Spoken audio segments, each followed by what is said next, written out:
2026 বিশ্বকাপের ট্রফি জেতার আগেই একজন বিজয়ী ঠিক হয়ে গেছে। না, আমি কোনো ফুটবল দলের কথা বলছি না।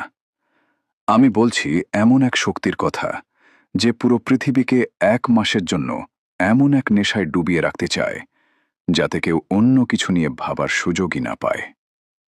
কিন্তু কে সেই শক্তি, আর কেনই বা এই বিশ্বকাপকে ঘিরে এত বিতর্ক?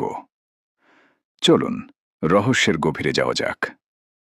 2026 সালের বিশ্বকাপকে ঘিরে পুরো পৃথিবী যখন উৎসবের অপেক্ষায়, তখন পর্দার আড়ালে কি এমন কোনো গল্প লেখা হচ্ছে যা কোটি কোটি ফুটবল ভক্ত কখনো জানতে পারবে না?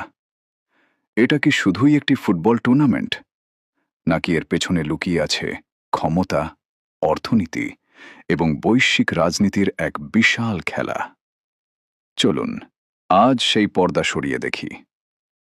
2026 বিশ্বকাপ অনুষ্ঠিত হতে যাচ্ছে আমেরিকা, কানাডা এবং মেক্সিকোতে।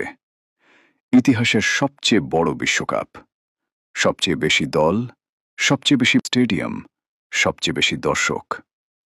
কিন্তু প্রশ্ন হল, কেন এই আয়োজনকে ঘিরে এত রাজনৈতিক আলোচনা?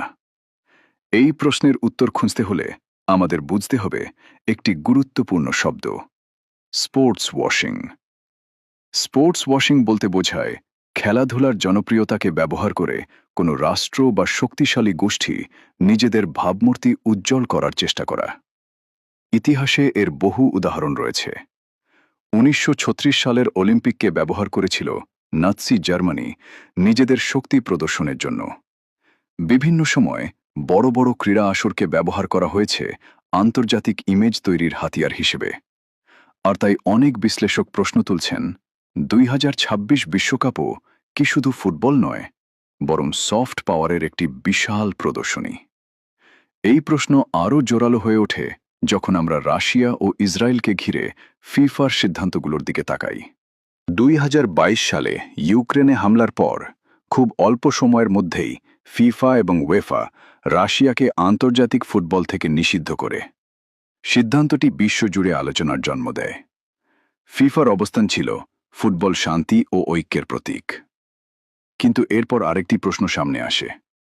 গাজা যুদ্ধকে ঘিরে আন্তর্জাতিক অঙ্গনে যখন ব্যাপক বিতর্ক, মানবাধিকার সংস্থাগুলোর সমালোচনা এবং আন্তর্জাতিক আদালতের বিভিন্ন আলোচনা চলতে থাকে, তখন কেন ইসরায়েলের বিরুদ্ধে একই ধরনের পদক্ষেপ দেখা যায়নি? এখানেই শুরু হয় বিতর্ক।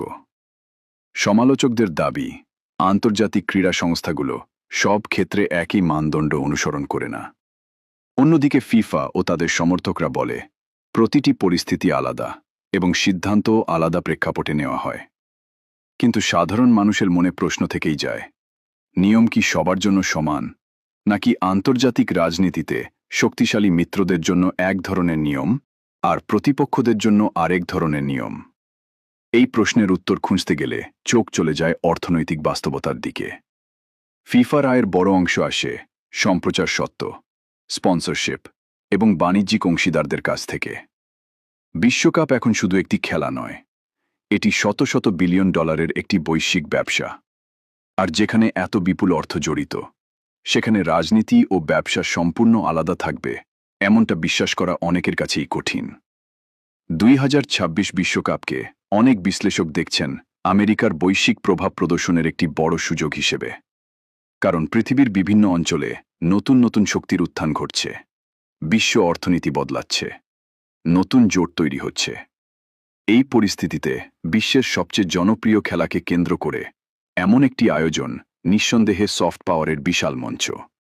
তবে সবচেয়ে গুরুত্বপূর্ণ প্রশ্নটি এখনও রয়ে গেছে, খেলাধুলা কি সত্যিই রাজনীতির ঊর্ধ্বে, নাকি আমরা যে ফুটবল দেখি তার পেছনেও চলছে ক্ষমতার এমন এক খেলা যা মাঠের 22 জন খেলোয়াড়ের চেয়েও অনেক বড়?